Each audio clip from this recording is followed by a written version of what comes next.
Selamat siang. Tadi pelantikan saya sebagai Menteri Koperasi dan diamanatkan oleh Pak Presiden bahwa koperasi ini harus menjadi tulang punggung ekonomi Indonesia ke depan.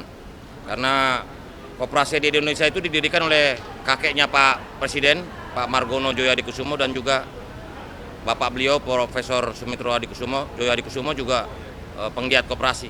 Sehingga beliau punya hasrat, punya keinginan agar koperasi berkembang pesat di Indonesia, karena koperasi ini adalah sendinya ekonomi rakyat, sokoguru ekonomi Indonesia, dan juga diharapkan pembangunan ekonomi Indonesia yang maju dan berkelanjutan harus menyertakan rakyat. Karena itu kita di Kementerian Koperasi bertekad untuk mensukseskan dan menggairahkan koperasi di Indonesia supaya koperasi ini bisa menjadi lokomotif, salah satu lokomotif pertumbuhan dan pemerataan ekonomi nasional. Gitu ya, terima kasih. Di kantornya di Kuningan. Nanti akan nanti soal birokrasinya, karena ini saya kan ketika ditanya kenapa dipisah koperasi dan UMKM, supaya koperasi ini tidak terkesan UMKM. Karena di seluruh dunia banyak koperasi raksasa, besar-besar. Misalnya Credit Agricole di Perancis itu bank terbesar, nomor 2 terbesar di Perancis, Rabobank di Belanda gitu loh. Kita juga memimpikan ada koperasi yang besar di Indonesia yang solid dengan manfaat sebanyak-banyaknya bagi para anggotanya. Begitu ya. Nah, itu ntar kita salah satu yang kita akan revisi. Karena itu undang-undang tahun 92. Ya. Oke? Terima kasih. Selamat siang.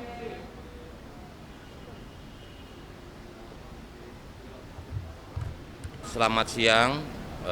Tadi pelantikan saya sebagai Menteri Koperasi dan diamanatkan oleh Pak Presiden bahwa koperasi ini harus menjadi tulang punggung ekonomi Indonesia ke depan.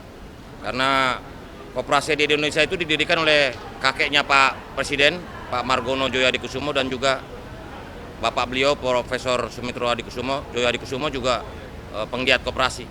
Sehingga beliau punya hasrat, punya keinginan agar koperasi berkembang pesat di Indonesia, karena koperasi ini adalah sendinya ekonomi rakyat, sokoguru ekonomi Indonesia, dan juga diharapkan pembangunan ekonomi Indonesia yang maju dan berkelanjutan harus menyertakan rakyat. Karena itu kita di Kementerian Koperasi bertekad untuk mensukseskan dan menggairahkan koperasi di Indonesia supaya koperasi ini bisa menjadi lokomotif, salah satu lokomotif pertumbuhan dan pemerataan ekonomi nasional. Gitu ya, terima kasih. Di kantornya di Kuningan.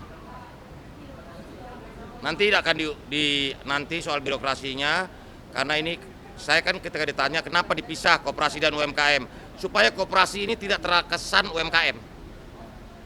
Karena di seluruh dunia banyak koperasi raksasa, besar-besar. Misalnya Credit Agricole di Perancis itu bank terbesar, nomor 2 terbesar di Perancis, Rabobank di Belanda gitu loh.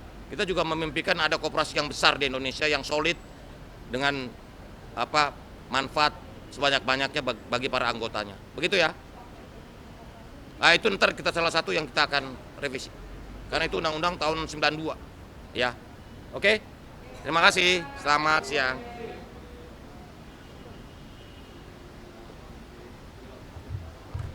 Selamat siang. Tadi pelantikan saya sebagai Menteri Koperasi dan diamanatkan oleh Pak Presiden bahwa koperasi ini harus menjadi tulang punggung ekonomi Indonesia ke depan. Karena koperasi di Indonesia itu didirikan oleh kakeknya Pak Presiden, Pak Margono Djoyohadikusumo, dan juga bapak beliau Profesor Sumitro Djoyohadikusumo juga penggiat koperasi. Sehingga beliau punya hasrat, punya keinginan agar koperasi berkembang pesat di Indonesia, karena koperasi ini adalah sendinya ekonomi rakyat, sokoguru ekonomi Indonesia, dan juga diharapkan pembangunan ekonomi Indonesia yang maju dan berkelanjutan harus menyertakan rakyat. Karena itu kita di Kementerian Koperasi bertekad untuk mensukseskan dan menggairahkan koperasi di Indonesia supaya koperasi ini bisa menjadi lokomotif, salah satu lokomotif pertumbuhan dan pemerataan ekonomi nasional. Gitu ya, terima kasih. Di kantornya di Kuningan. Nanti akan nanti soal birokrasinya, karena ini saya kan ketika ditanya kenapa dipisah koperasi dan UMKM, supaya koperasi ini tidak terkesan UMKM. Karena di seluruh dunia banyak koperasi raksasa, besar-besar. Misalnya Credit Agricole di Perancis itu bank terbesar, nomor 2 terbesar di Perancis, Rabobank di Belanda gitu loh. Kita juga memimpikan ada koperasi yang besar di Indonesia yang solid dengan manfaat sebanyak-banyaknya bagi para anggotanya. Begitu ya. Nah, itu ntar kita salah satu yang kita akan revisi. Karena itu undang-undang tahun 92. Ya. Oke? Terima kasih. Selamat siang.